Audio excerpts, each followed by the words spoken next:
Hello, and thank you for tuning in to this week's episode of Gear Up. Here's what's in store for you today. Kevin Youkilis and Tom Brady will be related soon. The Indians continue to avoid arbitration. Jeremy Lin goes from unknown to star, and I give you my top 5 sports duos. I'm Michael Peters, and you're watching Gear Up. First, we'll start with some NFL news. In case you've been living under a rock, the Giants defeated the Patriots in the 46th Super Bowl last Sunday. The final score was 21-17, and Eli Manning was the MVP of the game. The Giants scored a touchdown to put them ahead with 57 seconds left. However, the Patriots let them score because they wanted to give themselves time to score, and because they knew there was a high chance for the Giants to kick a game-winning field goal, since they were only down by 2 points. According to the NFL Network, the Pittsburgh Steelers have decided not to keep veteran receiver Hines Ward. Ward lost his starting position this season and didn't catch a pass in the Steelers' overtime loss to the Broncos in the wild card round of the playoffs this year. That was the first time he was held without a reception in a postseason game. The 49ers denied the Buccaneers permission to hire defensive backs coach Ed Donatell as their defensive coordinator, according to a league source.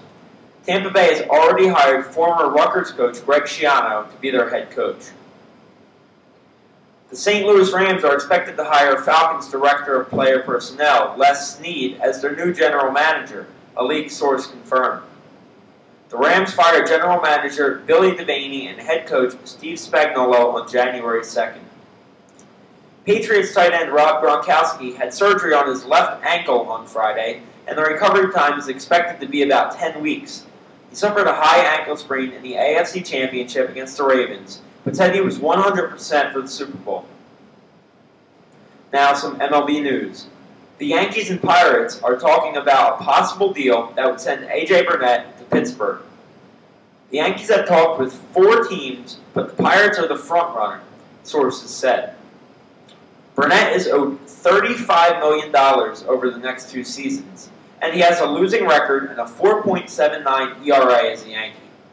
Supposedly, Red Sox third baseman Kevin Youkilis is engaged to Julie Brady, one of Patriots quarterback Tom Brady's 3 sisters. Youkilis first met her at a Patriots party after the team was knocked out of the playoffs last season. The Cleveland Indians agreed to a 1-year, $4.55 million contract with all-star shortstop Asdrubal Cabrera. The Indians have now avoided arbitration since 1991, though a hearing was scheduled for Cabrera. The Baltimore Orioles apologized to 2 South Korean baseball organizations who were upset that the Orioles signed a local high school pitcher at too young of an age. The Korea Baseball Organization said Friday that the club violated local rules that prohibit the signing of student players until their graduation year. The O's signed 17-year-old Kim Seong-min last month. Now some NBA news. In one of the most strange weeks in the NBA season so far, the Knicks have won 5 straight games behind previously unknown Jeremy Lin. Lin scored 25 against the Nets in a game where he didn't start, 28 against Utah in his first start, 23 at Washington, 38 against the Lakers on Friday, and 20 last night, including the game-winning free throw with 4.9 seconds left. Lin has definitely re-energized his Knicks team. Dirk Nowitzki was chosen to his 11th straight All-Star game, despite starting off to one of his worst seasons in his career. Also joining him will be Paul Pierce in his 10th All-Star game. Kevin Garnett wasn't chosen after 14 straight years, and Tim Duncan was left out after 13 consecutive years. The starters for the East will be Dwight Howard, LeBron James, Dwayne Wade, Derrick Rose, and Carmelo Anthony. The starters for the West will be Kobe Bryant, Andrew Bynum, Chris Paul, Blake Griffin, and Kevin Durant. The All-Star Game will take place on February 26th in Orlando. Now it's time for this week's edition of Mike Speaks Out. This week, the question is whether the Giants Super Bowl parade should have been in New York or New Jersey. Strangely, the Giants and Jets' home field is in MetLife Stadium in East Rutherford, New Jersey, but they're called the New York Giants and New York Jets, and they host their Super Bowl parades in New York. When the Giants won the Super Bowl in 2008, they hosted their parade in New York. When the Giants won the Super Bowl last week, they hosted their parade in New York. For some reason, the Giants have the city of New York in their name, and they have their parades in New York, But what has New York done for them? Their stadium is in New Jersey. Besides being the closest major city to East Rutherford, New York has no relation to the Giants. This would be like the Eagles being called the Dover Eagles and having their Super Bowl parade, if they could actually win one, in Delaware, even though their stadium is in Philadelphia. The least the Giants could have done was alternate between sites, have a parade in New York in 2008 and East Rutherford in 2012. New Jersey has one professional sports team with their name in it, the NHL's New Jersey Devils. Hockey is probably the least popular major sport, and that's the one team NJ gets. The Giants and Jets really should be called the New Jersey Giants and the New Jersey Jets, but I'm sure the people in the Garden State will settle for a Super Bowl parade once in a while.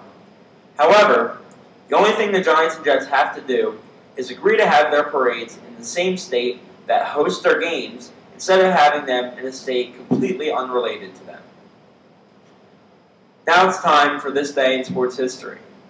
In 1876, Al Spalding opened his sporting goods shop, and in 1958, Boston Celtic Bill Russell pulled down 41 rebounds to help the Celtics beat Syracuse 119-101.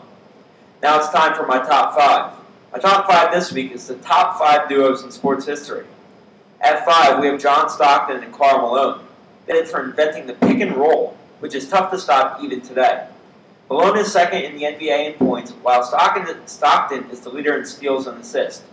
The reason they aren't higher up on this list is that they didn't win any championships. At 4, we have Magic Johnson and Kareem Abdul-Jabbar. They won 5 NBA championships from 1979 to 1989, and Magic and Kareem were the MVPs in 4 of these.